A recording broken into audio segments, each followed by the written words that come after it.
Hey, everybody, we're live on the Friday Free for All. What's up? Let's bring in my main man who I have missed. My man of Steele himself, Curt Steele. Hey, what up, though? It's Friday then. Hey, it's Saturday, Sunday. What? It is Friday, people. Free for all. Friday, free for all. You know how we get down. We're going to have some fun. We're going to have some guests coming in, doing our thing. But hey, you know what you guys do. If you haven't done so already, subscribe to the channel. Become part of the family. We don't have fans.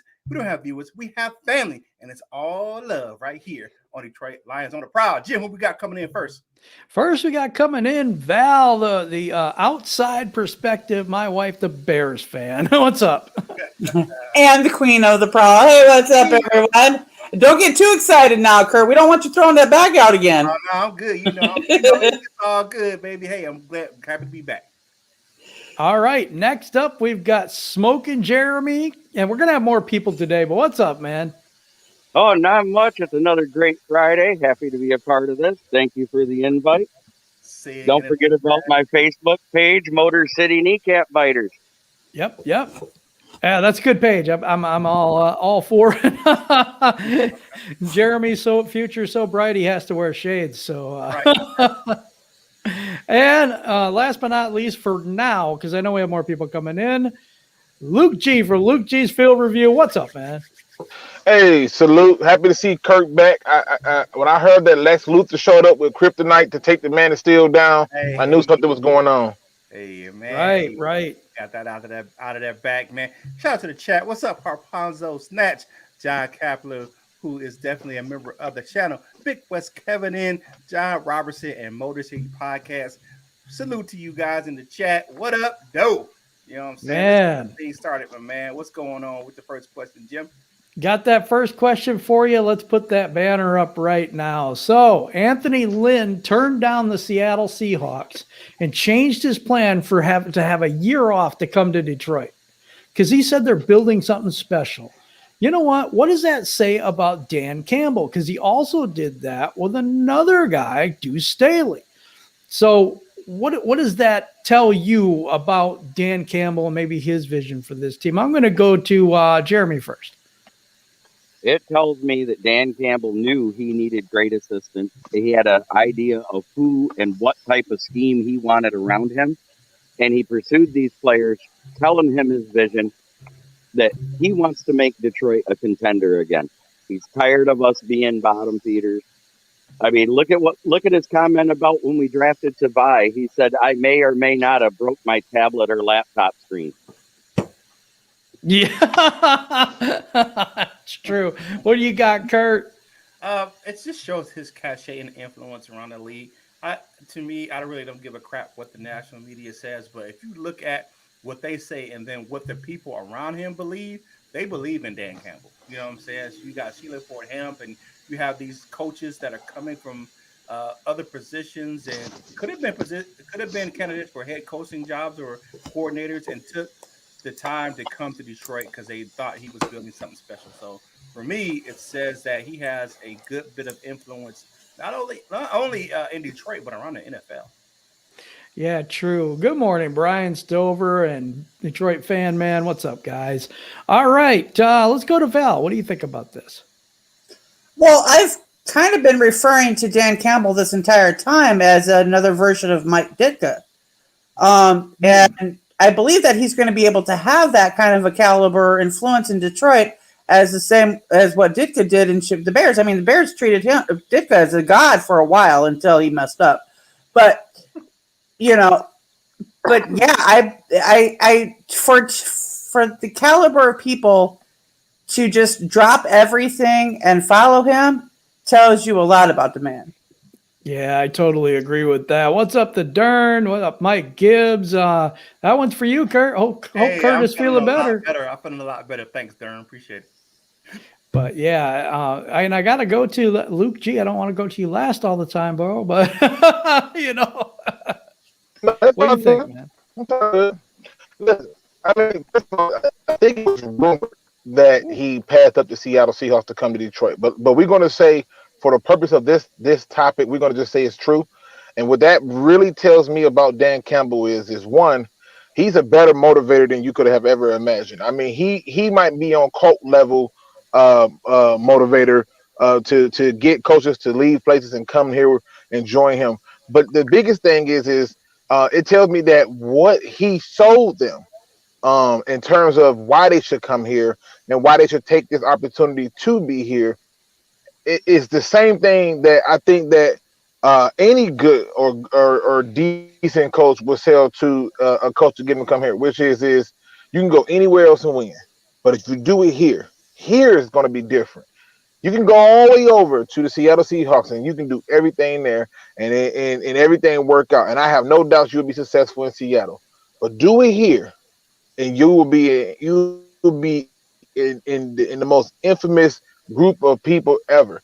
And any job you want, you'll be able to name it. And so when you're able to sell this level of reality to a person and get this type of coaching staff together, the same thing that's following suit behind it, it just lets me know that one, the Lions made the right choice, at least in beginning to bring him in, and two, that Dan Campbell's ability to get everything out of a person is probably going to be ranked up there with some of the best motivators of all time, because he's got players feeling good, coaches feeling good, hell, he got me feeling good, and he got the media feeling good and talking about the Lions in a way. So he is 100% shown that he has the ability to change the atmosphere just by his own ability to bring in people and motivate them up. Yes, he does, man. I think I'm going to start calling him the Pied Piper or something. You know, he just plays a little tune. Everybody kind of follows him. You have to. You have to.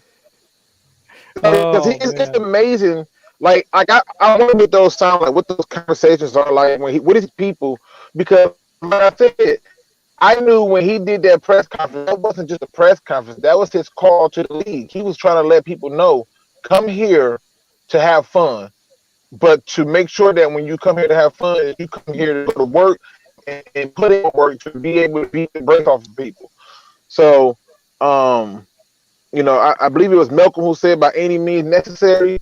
I think that was like, look, you come here, we're going to win by any means necessary. And you can be a part of that. And it's the truth. If you win here, you can write your ticket anywhere. That's the truth. That's the truth. That's a double-edged sword, though, because if you don't do it here, then, you know what I'm saying? And then you take your caliber level of a reputation and dump it in the toilet. No, you're absolutely right. And if you were to look at it from that standpoint, and I talked about this recently, you're right, because guess what? I had a question that said, who has more pressure on the offensive coordinator or the defensive coordinator? And I said offensive coordinator, because he's the one with the experience as a head coach. He's the one with the coordinator experience. And if he wants to see here, given the choice history, these people don't become head coaches again. They just don't. Yeah. So you're right. If he don't succeed here, it's basically career suicide. Yeah, definitely. Yeah. Just shout out the chat just a little bit. We got 9 drinks, hashtag Lions. Good morning, all. I like that name. King SJ, John Robinson in the building. Go Lions is in the building. Carla Brando in the building. Turner Burley, hi family. What's up, Turner Burley? We got a Facebook user says our running game will be exciting under Dan Campbell and Big West Kivinen out there. Did I get to everybody on this? I got another person joining us now. Let's see who this is. Let's bring in RachelMarieSports. What's up there, Rachel? Hey, guys. How are you today? Rachel Marie. Hey, what up, though? I got something. Oh. I saw your tweet. I saw your tweet. I had to do the dance for you right quick. You did your thing down there. RachelMarieSports coming in, bringing the heat for Woodwood Sports. She does her thing. So check her out over on TikTok and Instagram doing the story for Woodwood Sports. She's so much better than me at Instagram. All that stuff. I said, oh, she didn't break it down for me. That's what I'm talking about. Well, we got to follow the Iser plan. Let me ask you a question. Yeah, that's true. There's a question for you, Luke. It says Luke sounds like I'm on auto. Yeah, because you're fading in and out. Somebody said, Big West said, it sounds like you're auto-tuned. Yep. Let me check my internet. Yeah, it's bad. All right, and we got LL Cool Torrance joining us again. How you doing, man? Hi, guys. Man, I like that shirt. Is that a Fab Five shirt, man? Is that It actually is. I don't know That's if you're cool. familiar with the sneaker boutique, Burn Rubber. They put this out a few years ago when they were on their Let Them Hang campaign, like let the banners hang. So this was their collab with That's cool. with the Fab Five, and this one is for Jalen Rose, of course. That's Right. that's absolutely cool. Thank What you. up, North End Ken, friend of the show? What's up, man? I'm back. Great group of family you have on. Hey, shout out to Luke G. There you go. David Anderson, what's up? Prowlers. That's kind of creepy. I don't know if I like that name. I don't know if I want to be a prowler. Sorry, David. No offense, buddy, but I don't know if I want to be a prowler. Does anybody? Okay, let's go to Rachel. We're going to go to this question for you. Anthony Lynn turned down a Seattle Seahawks job supposedly, and then he changed his plans for having a year off. Also, as Deuce Staley as well, and he was on his way to the Bears and got a phone call from Dan Campbell. What makes Dan Campbell the Pied Piper? I mean, or something like that. What do you think about Dan Campbell? What does it say to you about him as a head coach?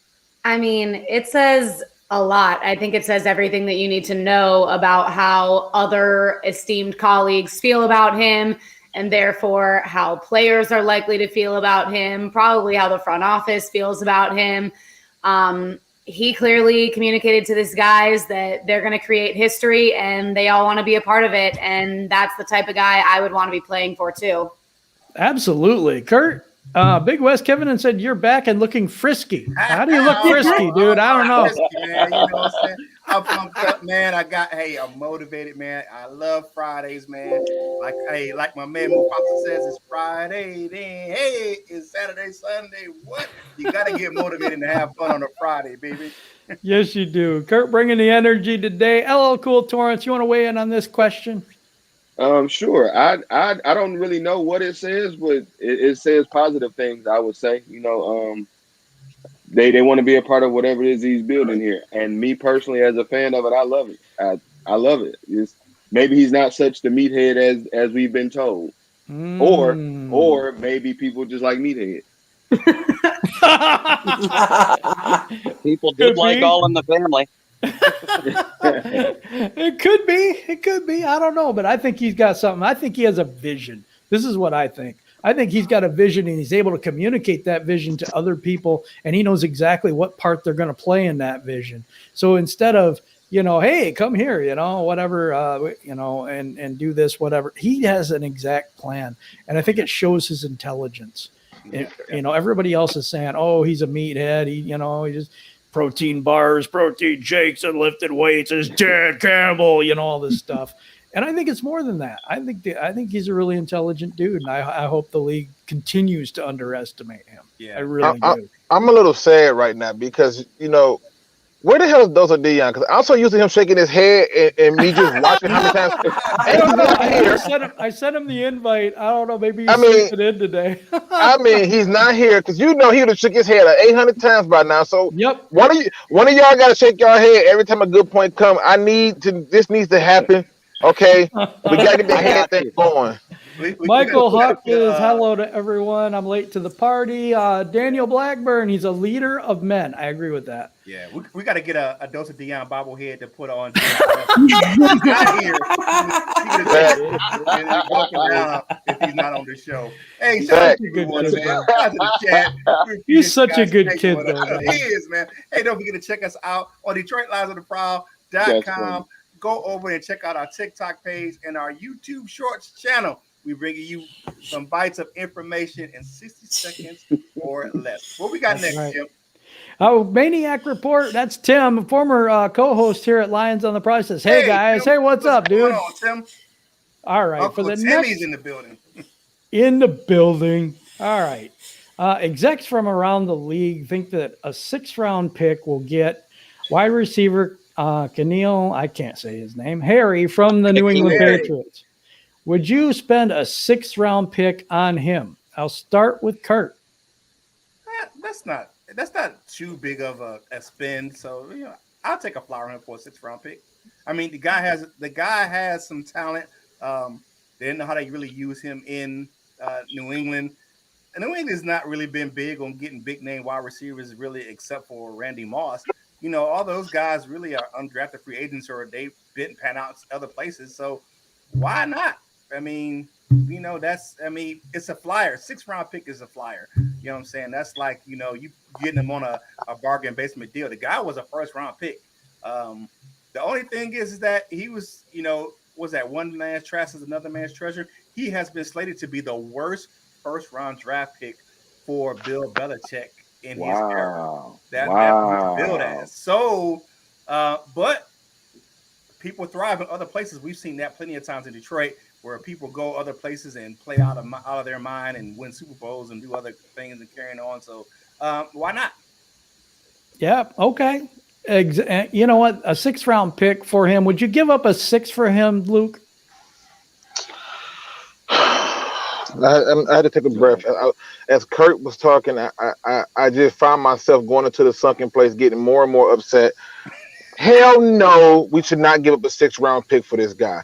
Just because a person was taken in the 1st round does not make them a 1st round talent. There are a lot of people who have been taken in the 1st round that was not 1st round talent, and I can give you a list of them. I'll just give you 2, Ryan Leaf, and one other person is Jamarcus Russell. But let me just put this in perspective for you.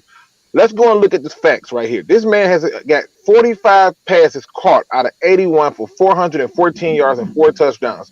You know who played in less games. You know who had less starts and had more yards, same touchdowns on less receptions? Travis Fulgham, who happened to be drafted in the same draft, who came out with 539 yards and 4 touchdowns on like 35 catches. Why in the hell will we even attempt to give up any capital for that person? For all the people who say, oh, it's just a 6, it's just a 7, that's a 6th or a 7th we can use to trade back up into another round and pair with something else.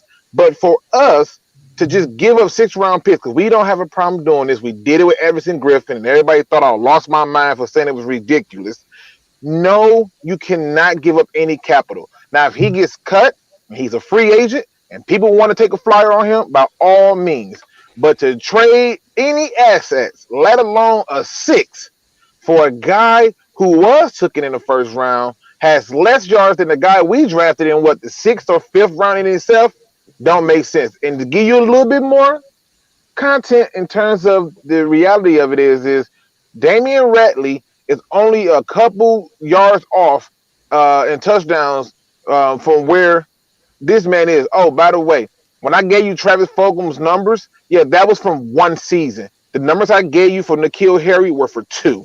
No 6th round picks, no nothing. He gets cut and he's released, great. And then you'd be better off getting Emmanuel Hall, free of charge, nothing to lose. You'd be better off getting Hakeem Butler, free of charge, nothing to lose.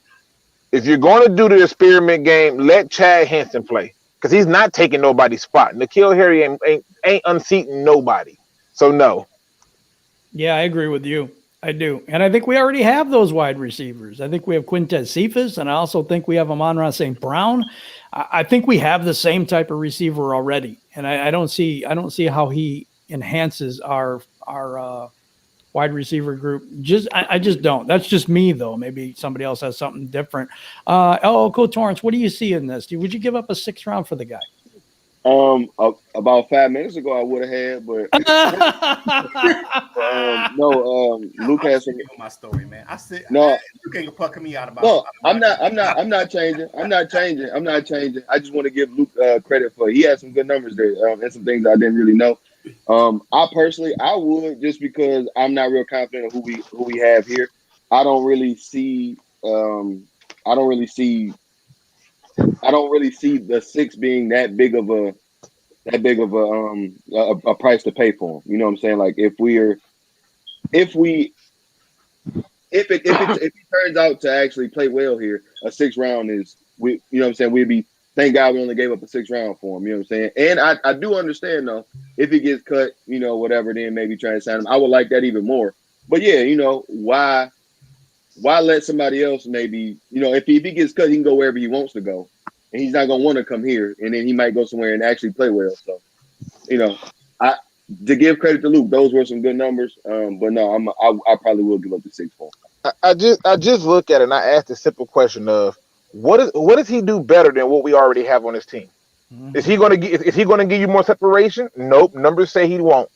Is he going to give you Honestly, Is he going to give you the physical play? He ain't did that since college. honestly, I don't. Me personally, I believe that the wide receiver is the most dependent position on the field. So I don't really know what he can do because I mean, like what he said, 45 out of 80 something target. And we've seen wide receivers kind of disappear in that New England system. So I don't really. It's New England that I'm more so worried about with him. I don't. You could be absolutely right. I don't. He might come here and we end up cutting him. I don't know, but I would give it the 6 1. Yeah. Go to the chat again. Hello, Jimbo G. What's up? And Michael Huck says Kurt's preoccupied with something else. I was talking to my 6-month-old grandbaby. Oh, Hey, that's okay. That's worth it. She take a little bit of precedence sometimes. You know what I'm That's saying? worth it. I don't mind that. Yeah, North End Ken. Yeah, I thought we were trying to get faster at wide receiver because, yeah, Big West Kevin, he's slow as F, which we know what that means.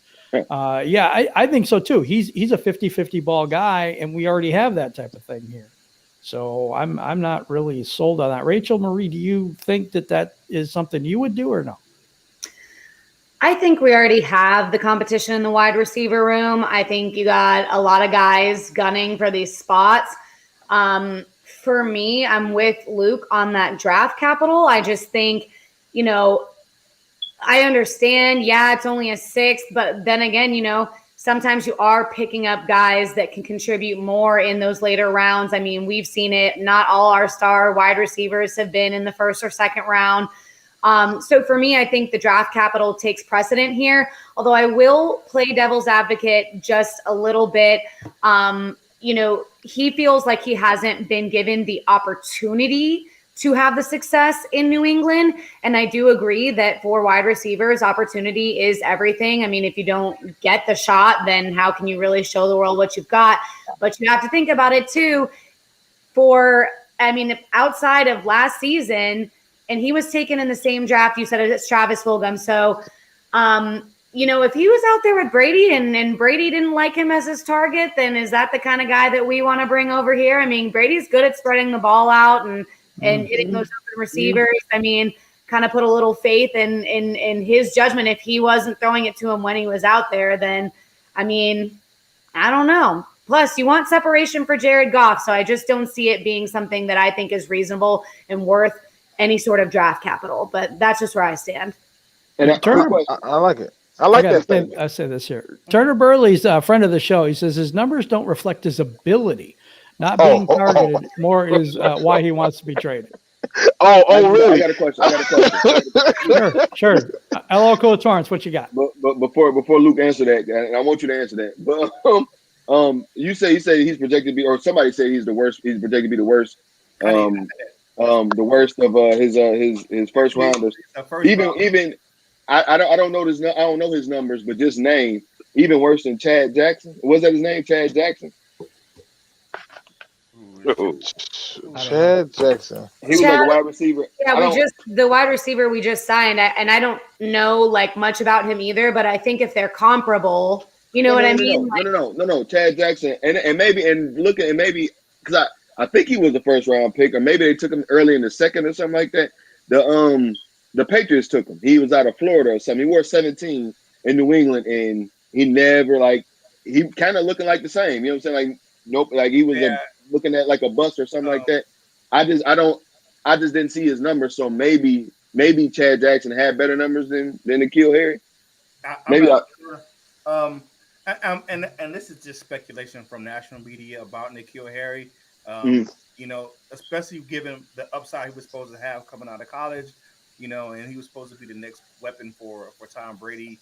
Of course, that didn't last long with Tom Brady leaving the Patriots and going down to Tampa.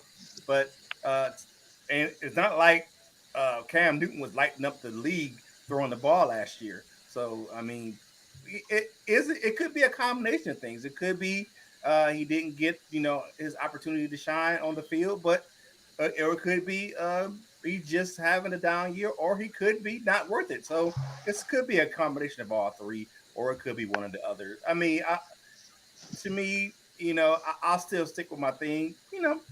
I'm not totally not sold on it, but I hear what you guys are saying. There's so many good comments coming out. One Funky Lions fan, he says, okay, since we're talking about Harry, my question is, anybody mentioned that he almost retired due to a concussion last year? I was finna go there. That I Trust me, didn't I know. was on my way. We as fans got to stop making excuses for these players. He didn't get opportunities because he was hurt. He got hurt with a concussion. The year before that, he got hurt with a foot injury against the Detroit Lions in his rookie season. He's been getting hurt. And all I've been hearing people complain about is, Bashard Perryman been hurt. Tyrell Williams has been hurt. You want another one for a stick? Man, why are we doing this? It doesn't make sense. Same thing. And North End Kennan said that too. It'd be the same old Lions to keep doing this. We have a super chat. Kurt, you want to read that for us? All right, salute Jim and the panel. I got blocked again. Sorry about that, brother. Damn bots. It's the damn bots, man. We don't need Harry. Well, we need to give him a pickup for him. No reason. I'd rather take a good undrafted free agent wide receiver, not another slow project developmental player that's don't do nothing. Okay, I'm on the same point of that, man. I am. Okay, how about Jeremy? What do you got? Well, seeing how it's not just a 6th round pick, it's a conditional 6th round pick, which says he makes the roster. If we made the trade and he doesn't make the roster, we get the pick back. That being said, if I was going to do it, I'd pull the trigger now to get him into training camp. And if he looks like crap, cut him. Yeah, it makes sense to me. It makes sense to me. Val, what do you think? That's a good point. That's a good point. I like Jeremy's point there. I mean, but here's the thing. To look at the deal of Harry and a 6th round pick, that's not a bad deal in and of itself on paper. But for the Lions, it just don't make no damn sense. How many wide receivers have you got on the team already? From a Bears fan. How many are household names? Just as many tight ends as y'all got on Chicago. Exactly. My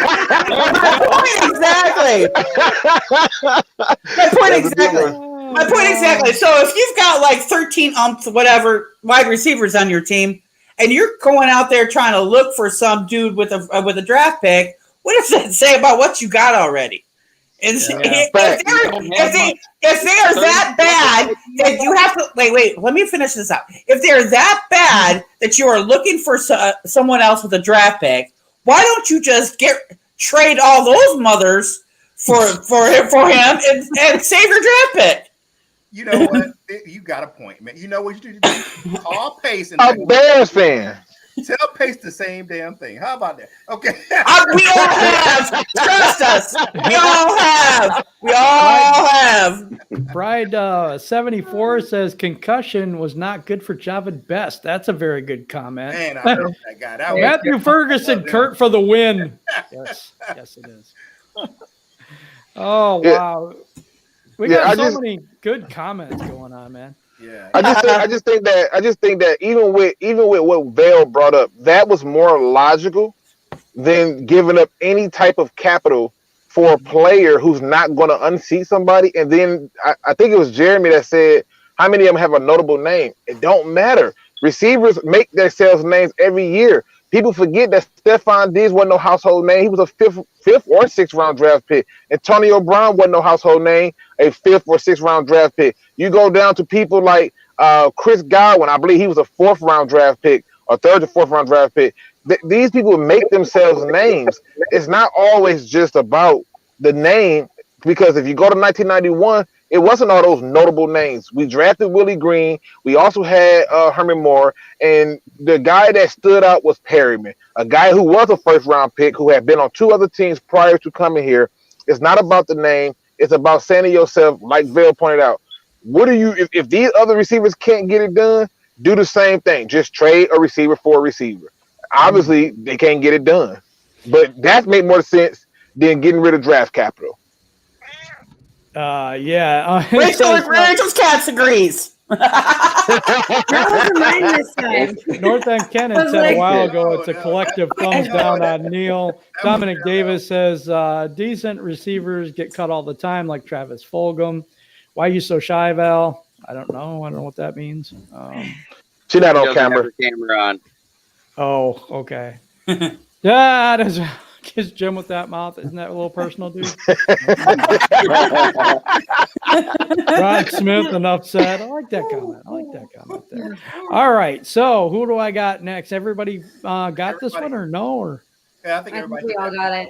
all right. Yeah. With the defensive back 2 position or CB2 position clearly up for grabs. I guess that's what. Yeah. Okay.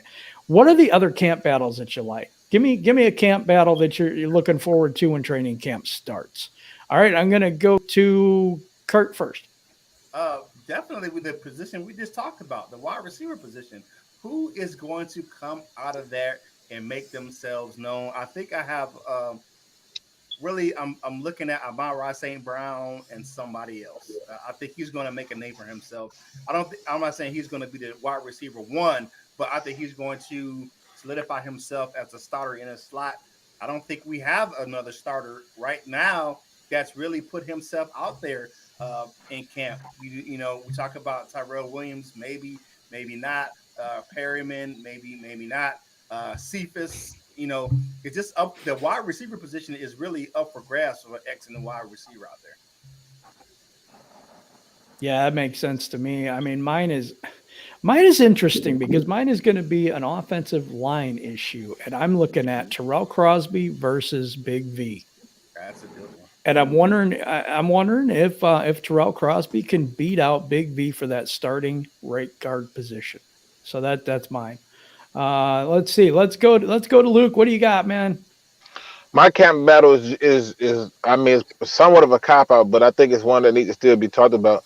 And it's the rookies battle within themselves. Who's going to step up? Who's going to be the one to say that this is my opportunity, or pull the Eminem? This is your moment and own it. Because at this point, I look at people like Sewell, who has been switched from left tackle to right tackle, and that's a transition. That's going to be a little bit challenging for him. Can he make the adjustment? That's a battle for himself.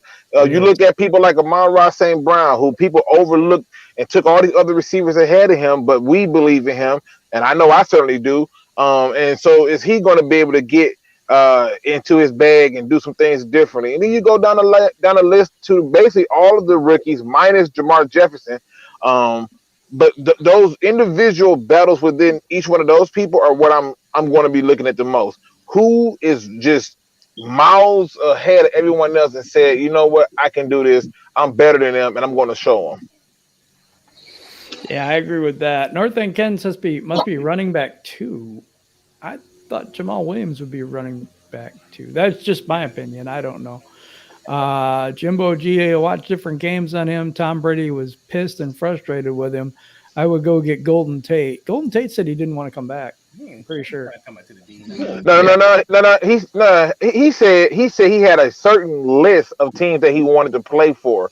He never said he didn't want to come back. He just had a certain list of teams he wanted to play for. One of them being the Rams, because he said that Matthew Stafford is the best quarterback he ever played with. So, but no, he never said he didn't want to come back to Detroit. He just had a list of particular teams he wanted to go and play for.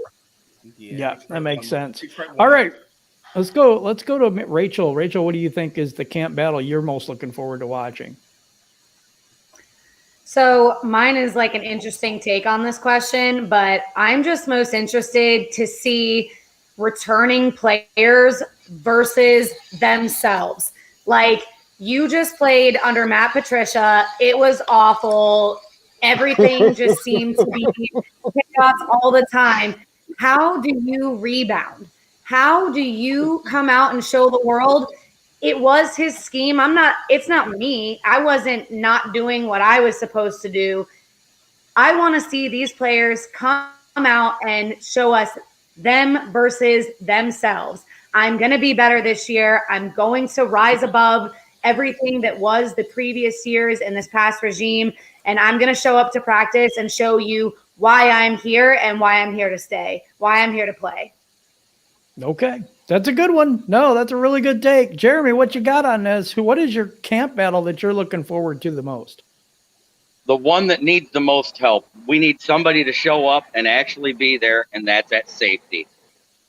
Absolutely. I agree with that 100%. I harp on safety all the time on this group, but we'll see how it goes. Hello, Coa Torrance. What is the camp battle that you're looking forward to this year? I'm also interested in that the right side of the offensive line as well, but I'm gonna say linebackers with Tavai, Collins, and Power and Pack a Punch. So I want to see what's going on. Who end up starting and who end up getting the most of the playing time. All right, who'd I miss? Because I know I miss people. Val, that was it. You always miss me.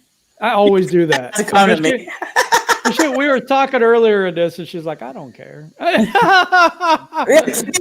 that's what to be honest, and to be totally real, I really don't give a rat's behind about positional battles. I don't for the Bears. I don't for the Lions. I really don't. But just for the sake of answering the question, I'm going to go with the quarterback 2 position. Blau versus Boyle. If that ain't a shits for giggles answer, I'm gonna say Oh, we have too much fun here. I think I really think that we have too much fun. All right, let's get to the next one then. All right, if Romeo Okwara is the best defender, and that I don't know how we got to that statement, but this was a question that was put out there by someone else. Who will emerge as Detroit's second most reliable defensive player? And most reliable, so make sure we get all that down and right and everything. So, all right, let's get this super chat in, Curt. Oh, okay.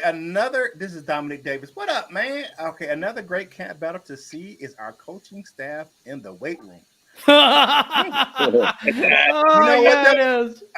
It'd be between Dan Campbell and Deuce Staley. It probably will be. 100%. Yeah, definitely. Between those two guys, those guys are huge, man. Deuce Staley's still pretty ripped for a guy who's retired. So they like a lot of people like. If Romeo Okwara is the best defender, who will emerge as the Detroit Lions' second most reliable defensive player? You know what? This guy's got a chip on his shoulder. I've been watching him all off season, work out. I'm gonna say Tracy Walker. Walker.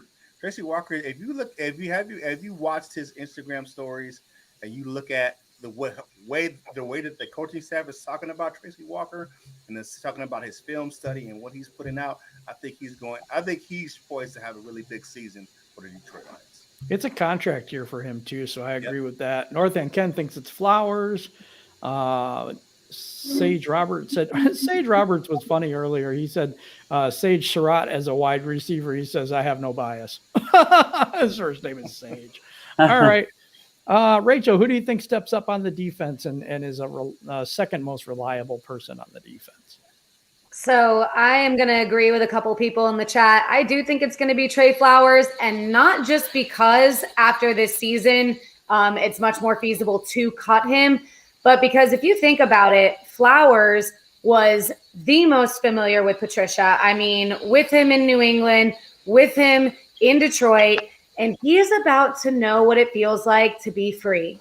I think he is about to know once more what it feels like to have fun when you play football again and get after it. And I think he's going to do the damn thing. I really do. Absolutely. All right. I like that. Bringing the heat. Hot takes. All right. Hello, Cool Torrance. Who's your guy that's going to step up this year? I'm going to agree with Mr. Sage Roberts. I'm going to say Barnes, a.k.a. Pack-a-Punch. He's supposed to be a real solid tackler. He can blitz from anywhere. You can put him anywhere. So I expect him to be the one that we rely on to make a lot of big plays. Oh, that's a good. You know what? That's a good one. That's a good one. Luke G. I can't believe I'm saying this, but it's Jeff Okudah. Yep. And I'll tell you why. When you look at Jeff Okudah and his statements of "I'm learning things that I wish I had known in my rookie year," what were you learning in your rookie year? Like, this is the question.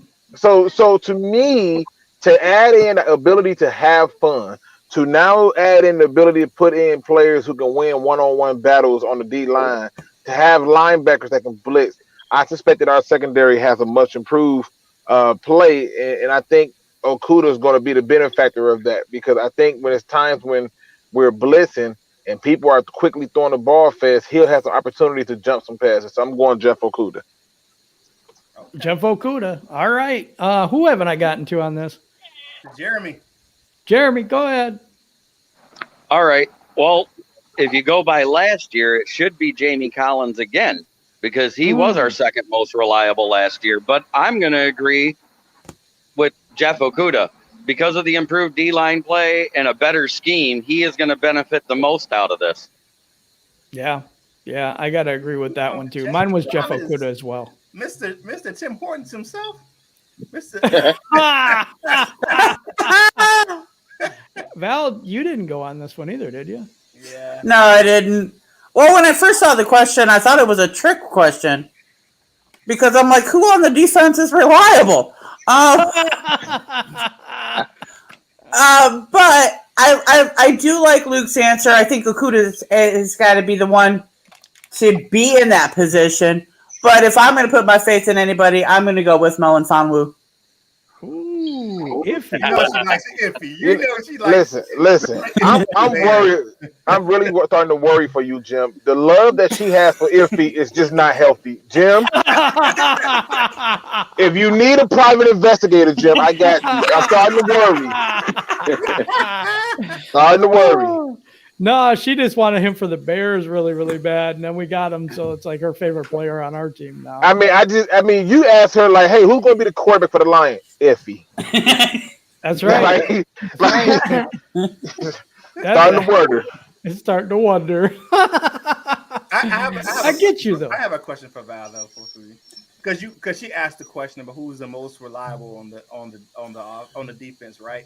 I have a question for Val. Who's the most reliable on the Bears offense? Not a fucking soul. Actually, y'all do have a guy that's very reliable on the Bears. He just doesn't get the ball. Yeah, he don't get the ball. It's David Montgomery is your most reliable person. I just was thinking that too. I was thinking Montgomery. I was thinking Robinson. Yeah, I thought about Mr. Robinson. And to me, the most reliable player on defense for the Lions wasn't even Collins. To be honest with you, it was John Penei. He was more consistent in his play than anybody else. I like Penei too. I do like. Yeah, he was very consistent in his play. There was games where I wanted to go and fight Jamie Collins because I was like, I don't know where you running to, or who told you to run over there, but this is not acceptable. And I have film to show it. Like, why are you over here? There's no reason for you to be over here. So, over there at the Starbucks in the area. Yeah, right.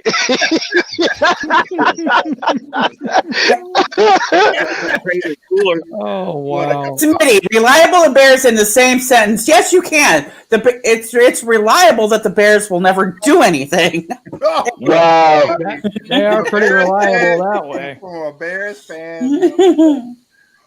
I like this comment back up here. I'm trying to get to it. Big West coming. Hey Val, I can't bear to look at that costume anymore. Oh, I love this. I found this profile pic this morning, y'all. It was the funniest thing I ever seen. It was a bear choking out Aaron Rodgers.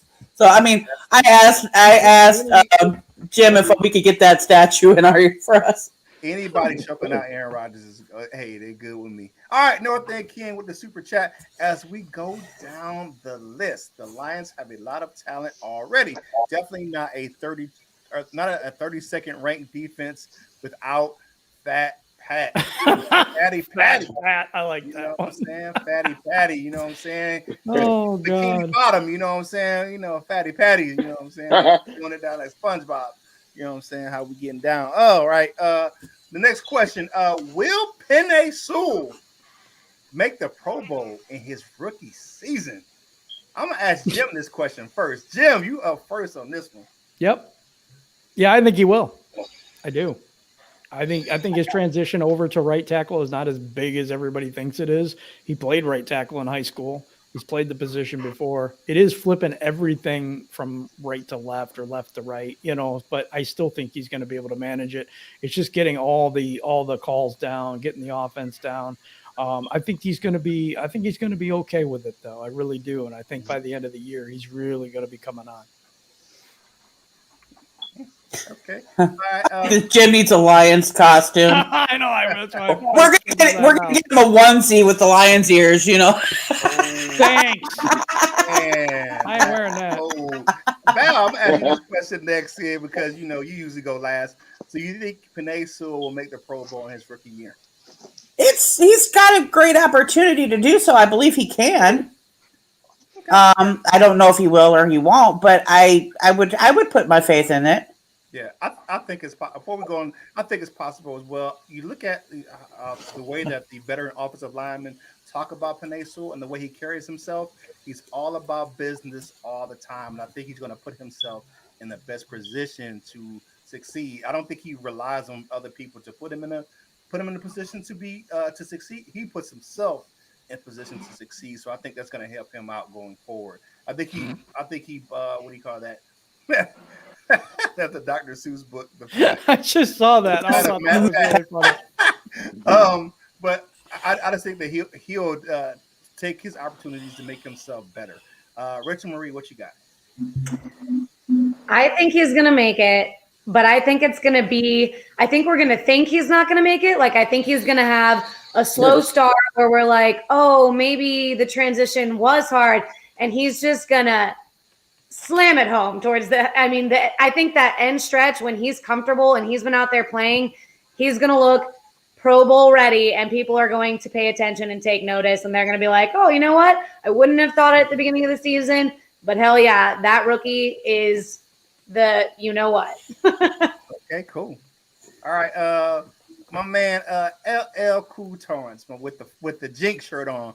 Because, if you don't know about the Fab Five, you don't know about that Jinx. You know what I'm saying? You don't know about that Jinx nickname. What's up? What you got to LL Cool Torrance? Yeah, I'm gonna say he will, because I feel that just like one of those hype things, I feel like if the Lions are a much improved team, they just put people on there. I think he'll deserve it, but he'll make it because of that.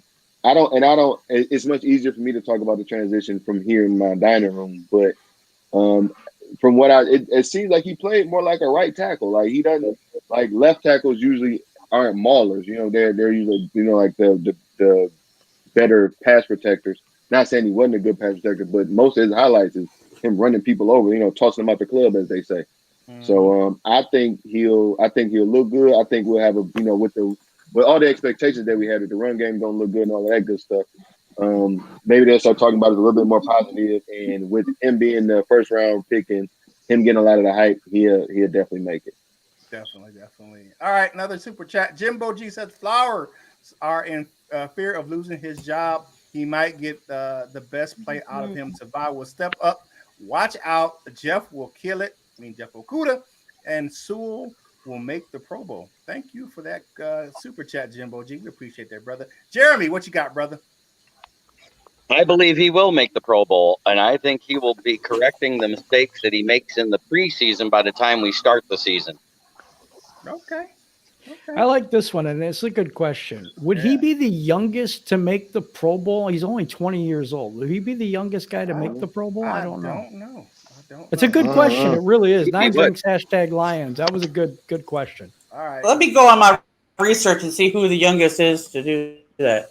All right, while you doing that, Luke G. But while you guys keep talking, will Penei Sewell make the Pro Bowl in his rookie campaign? Not my concern. I'm not even looking. I don't care if he make it or if he don't. Not my concern. I need to see him. I need to see him self-develop and self-confidence. I need to see that. That's more important. Pro Bowls is popularity contest.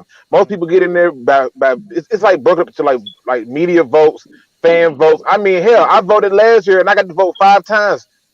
Right? Literally get to vote 5 times per player. I did all Lions. And so, I know how it works. And so it's like, I don't care if he made the Pro Bowl or not.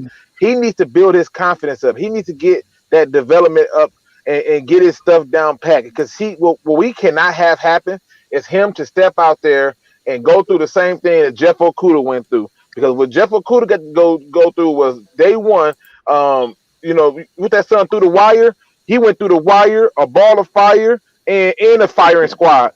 Because Devontae Adams destroyed his life and his spirit. And I don't want to see that for Sewell. So if he make the Pro Bowl, good. If he don't, good. Get better and strive for a better goal. I'm only concerned with development when it comes to the rookies. North End Ken says if Sewell makes the Pro Bowl, that means we'll have 2 1K rushers. Means 2 1,000-yard rushers. Yep. Wow, that's something. Hey, ain't nothing wrong with that. I'd love to see that. I really would. Yeah. I would. Okay, now it's time to get to your questions. Put your questions in the chat so we can answer them on the panel. You know what I'm saying? It's time for your interactions. What you have the questions? What do you have to ask us on the panel? And as always, we appreciate you right here on the Detroit Lions on the Prowl. First question: do anyone think that Quentin Dunbar can recapture his high performance play from the past with Detroit? Jim got his hand up. What you got? I think he will. Why do I think he will? Because he has people up in when he was with Washington, he was really, really good, got injured and went to Seattle. But Anthony Pleasant was over there with him in Washington with his best year.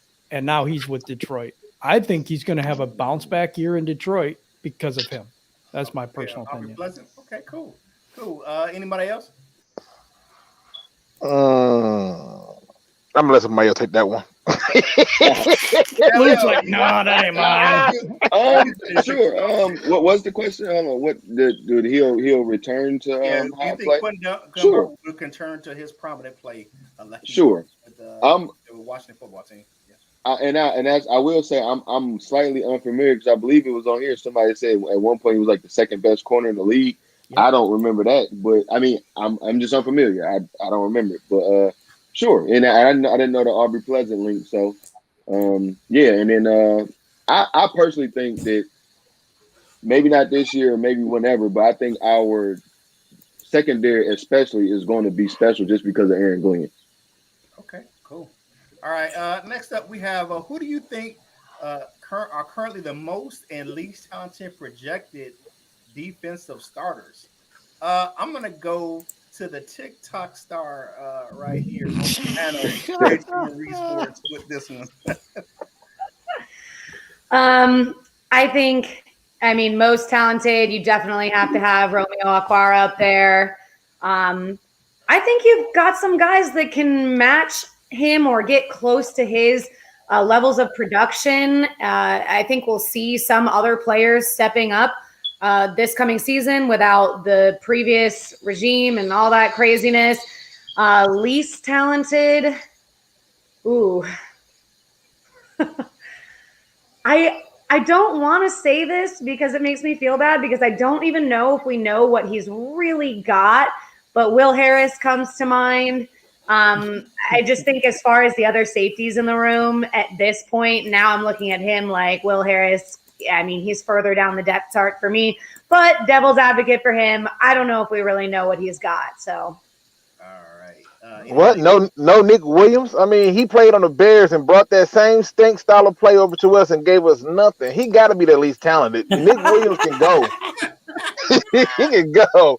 He can go. Bye. But if you're talking about availability, I think Austin Bryant needs to go. I mean, right? Like what? I mean, but Nick Williams got to be on that list.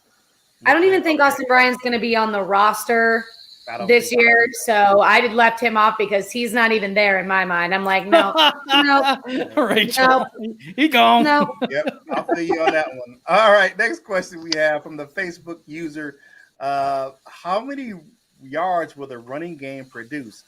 Jeremy, what you got with this one, brother? Well, I said all along with the improved O-line play, we should be seeing anywhere from 1,800 to 2,000 yards out of the backs we have, and that's total combined. I'm not saying any one of them gets to the elusive 1,000 mark.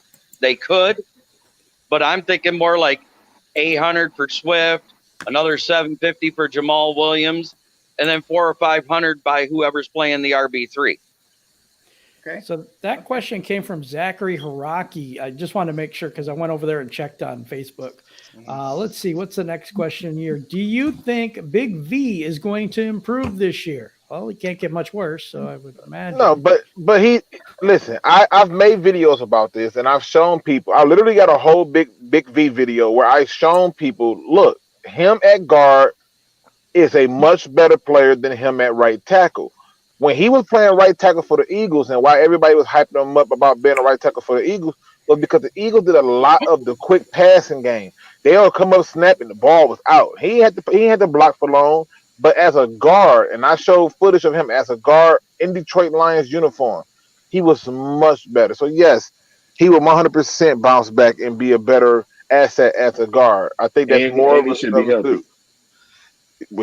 I mean, it looked like he cut up a little bit, but yeah, you're right.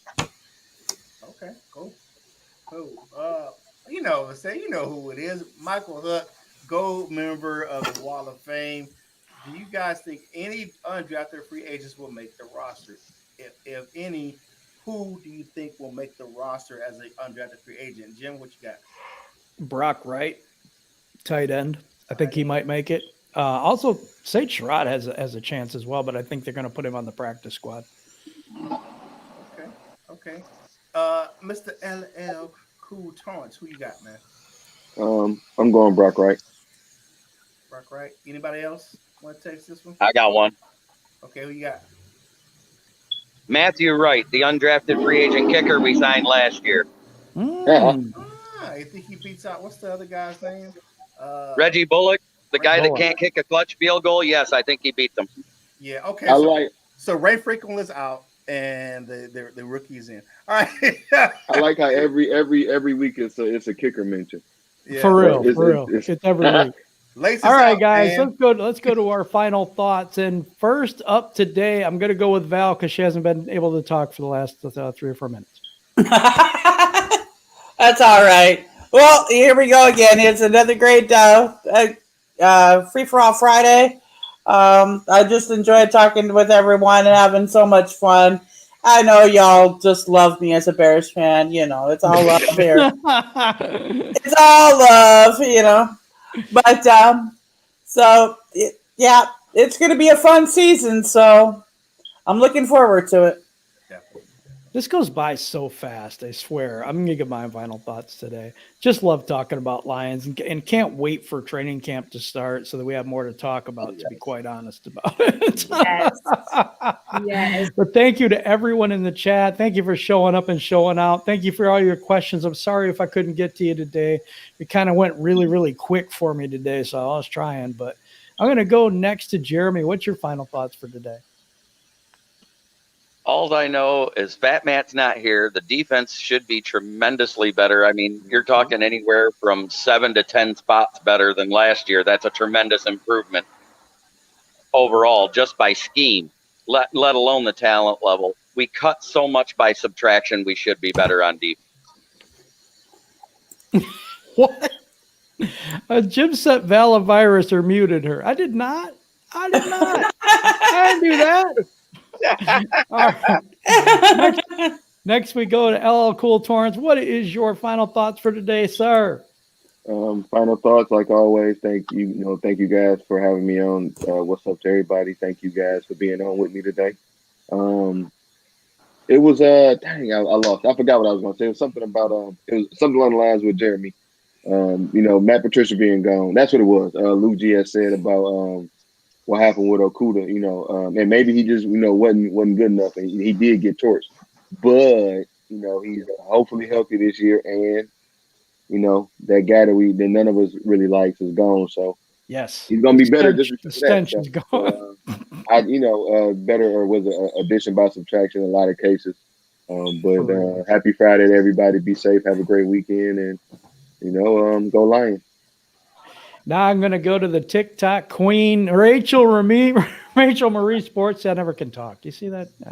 What are your final thoughts for today? Well, as always fun to talk some Lions football with you guys. And as Jim mentioned, I can't wait for training camp to have some more to talk about.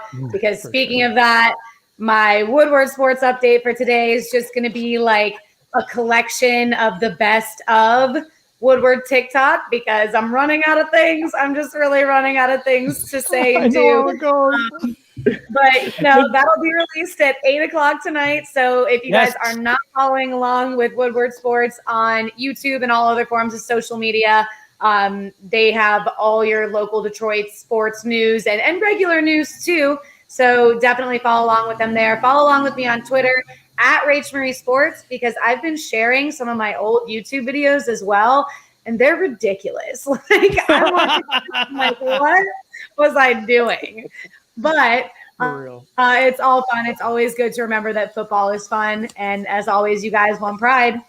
On pride. Jimbo G says, Jim, I was joking. I know, man. We're just having such a good time here. North End can go Lions. Jimbo G. Matt being gone will help the staff and the office out a lot. And Pride 40, PRD 74, says go Lions. And Rachel, I got an idea for you for your TikTok. Why don't you create the next Lions touchdown dance?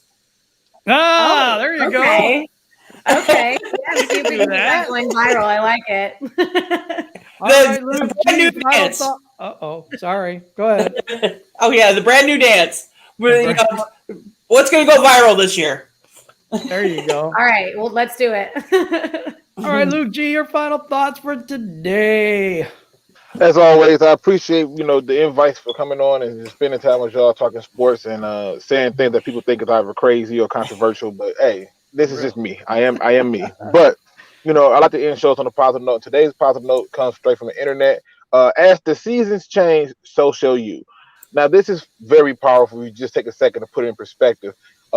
The seasons are going to change, especially here in Michigan. You're going to get them all. You're going to get winter, spring, summer, fall. You're going to get it all. And every time the season changes, I notice that the way we dress changed too. But the one thing that I've noticed is we have a tendency to keep bringing what we did from the past season into the next one. So I'm out here trying to encourage you to leave some of that stuff in the season that it was in. You see, when you carry this weight over upon the next season and you take it from that season on to the next season, what you find yourself doing is burying yourself in a season that you was never meant to be buried in. Rather than be buried in a season you was never meant to be buried in, find a way to let some of those things go and appreciate the season you are in now. If that means you got to burn some bridges, then burn those bridges. There's no reason for you to go back that way anyway, because people tend to fall when they're looking back. Look forward, look up, and look prepared and ready for what's ahead of you and appreciate all the things that's coming towards you. Because whether you know it or not, that's when you become legendary. And with that being said, ladies and gentlemen, as always, don't be no chump. Make sure you hit that like, subscribe, and notification bell. Oh, he switched it up on you. See what he did there? All right, Curt, let's take us home. Final thoughts today and take us home. All right, it's always fun to be here. I'm glad to be back. It's always fun on Friday. Then it's Saturday, Sunday. It is Friday. Have some fun this weekend. Be with your loved ones. Enjoy the weekend. Training camp is around the corner. It'll be here before you know it. Look, next week is already the middle of the month. So training camp will be here in the blink of an eye. But until then, definitely we appreciate you coming on and joining with us. We like the panel. It's always great to be with my man LL Cool Torrance. Jeremy always with the smokes. We got Luke G's field review. And we have Queen of the Prowl and the Queen of Woodward Sports TikTok in the building. It's always great to have you guys on the program. Hey, if you want to get yourself some Lions gear, go over to fanatics.com. The link is in the description. And you can buy some great gear over there. The training camp gear is out there right now. So a portion of the proceeds from that link going to help us grow the content on this channel. You can check us out over there on bellyupsports.com with the NHL playoffs just ending and the NBA finals in full bloom. You can go over and check out some great content on bellyupsports.com. And you can check us out on YouTube short channel, 60 seconds or less, Detroit Lions on the Prowl shorts, to get some great information and some news about the Lions over there on our YouTube shorts channel and TikTok, Instagram, Facebook, and Twitter as well. All of those platforms, we bring you the heat right there for Detroit Lions on the Prowl. It's Friday, baby. Enjoy. And whatever you do in life, you know what you got to do, baby. You got to step up, ball out, and be the best version of you that you can be.